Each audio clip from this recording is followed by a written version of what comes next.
And also, in this video, I'm trying to walk through a straight and easy demo, super simplified. Essentially, once you've added the Chrome extension, it's going to walk you through signing up, or you can sign up first, and then in the actual onboarding, you'll be able to download the extension, test it out, etc. However, now let's explain and explore where you'd actually want to use this and just go over a quick overview of all the different basic features. We have a lot. It's not going to go through everything in this video, but just a few basic ones will be great. So let's say we have a server with, we're a design agency, we have a design and development agency, we have a server with a ton of websites. We want to tell, create an SOP or guide for our team members to know how to add a new application, for example. So what you would do is you would then go to the Chrome StepCapture extension. You would pin it, ideally. If you don't see it, you can pin it after installing it and signing up. If you're signed up and ready to go, you'd see a button that says Start Capture right there. Now, if you go here on the right, you have some options for your workspace. So basically, you have a click indicator style. One highlights exact elements on the page. One is just a fixed position where you click. Then you have a click color indicator. You can add custom colors. I'm just going to select, for example, this teal one, and then you have an indicator size that you can select from. This would be more relevant for the fixed indicator style, the click style as we call it. So that being said, there are other white labeling options, but those will be shown in the settings. I'll walk you through it in a moment.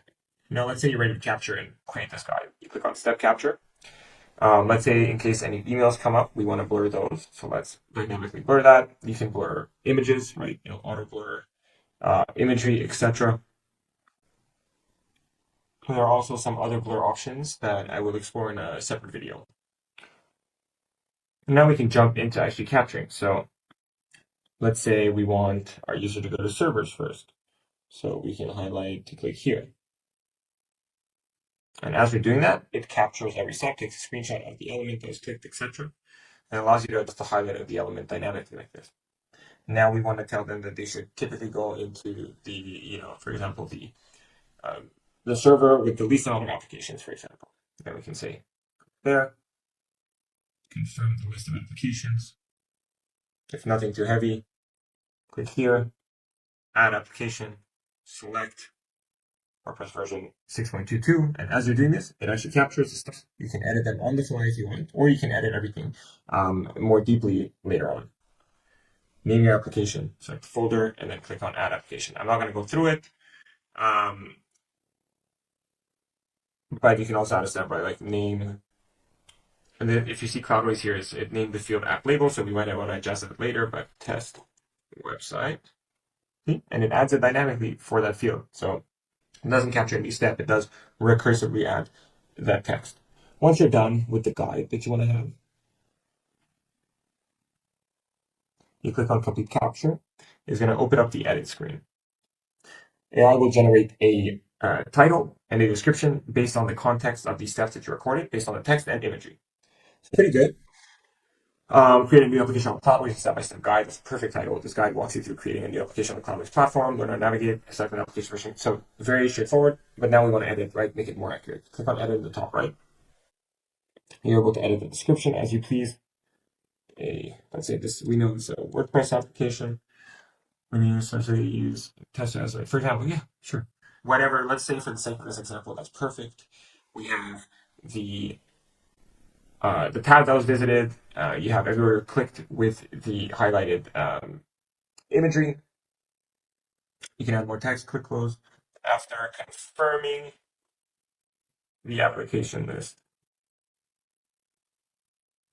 yada, yada, yada. You can add long text, you can edit it with basic WYSIWYG functions. Here, you want to click, you want to see it says click more vert, you want to adapt that to that, etc., etc., etc. So let's say you added all this. You can click on save editing, you can also show it there. You can also show a table of contents. You can click on save editing, that'll always be there, and then it'll go to that section. Now, that being said, you can then share it. You can share it directly with the link, or you can set a password, enable password, and share that, and it'll be password protected the page. So that's what can be done. Like I said, there's white labeling capability to edit the colors and whatnot like this, but this will be discussed in a future video. So yeah, it's pretty straightforward, pretty excellent. Now, let's say a month from now, 2 months from now, you want to edit this process because the page that you used had some changes, or you want to add some extra steps that you've taken off internally, for example, what you can simply do is click on edit again, come back to it, click on edit, select between which steps you want to add other steps, and you can manually add them like this. Or, even better, you can caption the steps. Select the tab that you want to go to on your browser. It's going to text all the tabs. Start capture, and then continue those steps. Once you're done, whatever those steps may be, right? Whatever they may be, once you're done, those steps will be added into a new capture with that in between. So it saves all your steps and then add those in between, as you see here.